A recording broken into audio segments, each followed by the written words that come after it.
All right, everybody. Welcome to my What's in the Box video. So if you've been watching this channel, you know I've been getting into a lot of wildlife lately. I've always been in the wildlife, but shooting slow motion wildlife video. And I haven't been that happy with the quality I've been getting. At first, I was blaming the Canon R8, saying the 4K 60 is not that good, but it turns out that is not what's going on.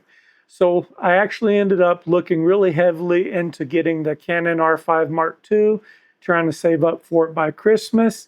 And when I looked into that, I found some flaws there as well. So kind of where I ended up, I thought it must be the Canon R8 IPB compression. That led me to some videos where I was comparing IPB to all eyes, something the higher value cameras have.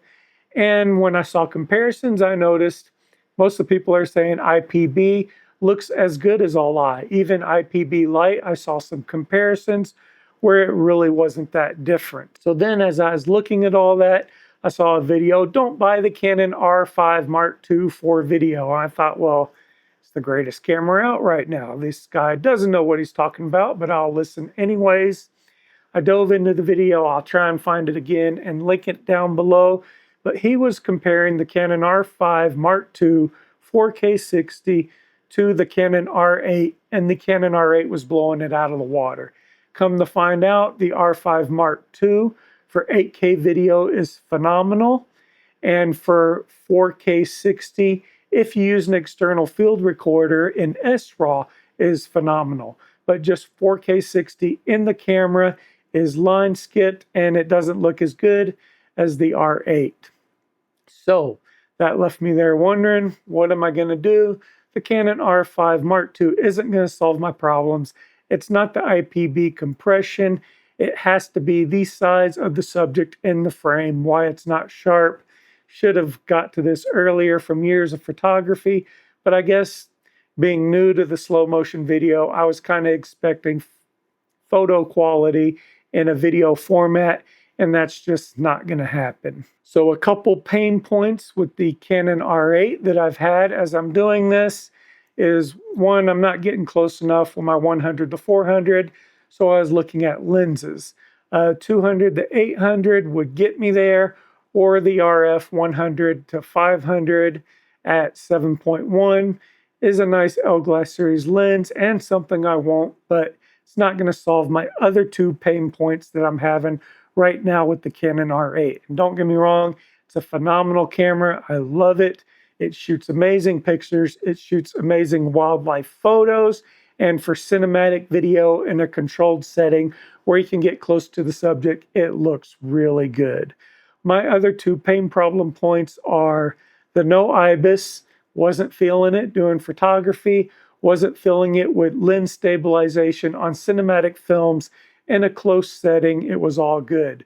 But shooting at the longer ranges, 400 millimeter, I really feel like I needed something with IBIS and the weather sealing. I'm getting down and dirty. I'm getting real close to the water. I'm going through creeks, rivers, getting down low, shooting in the muck, and the R8 doesn't have the best weather sealing. So to fill the frame with a critter, I'm looking at two options, and that was either getting a longer lens for the R8 and still having those pain points, or getting a crop body camera to put my 100 to 400 on, and that'll get me that 1.6 crop factor, making my 400 millimeter lens essentially 640 millimeters. So what's in the box? It's in the title. You guys already know, but I'm sure you want to see it. We have got the Canon R7. I know this is going to introduce some other pain points. I'm not oblivious to that. I know it's crop frame. I know the low light is not going to be as good as it is on my Canon R8. And I know there's some rolling shutter. But here's the truth of the matter. I'm getting up at 4 a.m. I'm going out before sunrise. I'm getting to the river. I'm seeing amazing stuff I want to share with you guys. I'm getting home. I'm looking at it. And I got a big blurry bird eating what looks like a potato. So I'm hoping this is going to solve that. We'll see that heron diving into his breakfast. I'll be able to share some better quality with you guys. And until Canon comes up with an answer, this is going to be my go-to wildlife baby, the Canon R7. I'm going to be shooting lots of videos on it, taking it out, giving you my initial impressions, and we're going to run it through its paces. Heck, we are going to drive it like we stole it. We're going to squeeze it till it bleeds, Touchstone Pixels fashion.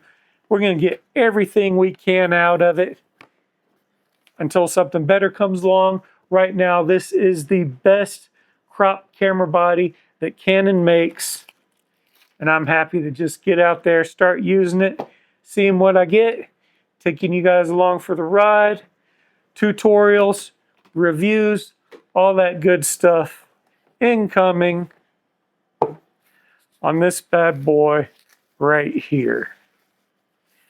Ooh, yeah. That feels nice. Nice deep grip. Dials are a little different. Got the spinner on the joystick here. Feels like a nice pro body. Let's get out there and shoot something with it. And you guys follow me along. Hit that like and subscribe. We're going to put this camera through its paces, put it up against the R8 and everything. Video, slow motion, stills. We're going to see what it can do. We're going to try and overcome the low light and the rolling shutter. And if we can't, we will do the best we can. And that's pretty much it. This was a impromptu video. Got my shoot through umbrella with a little light over here. Hope it looks good. Having a little coffee. Wasn't planning this one. It was actually almost an impulse buy, but got to get the content. All right, till next time.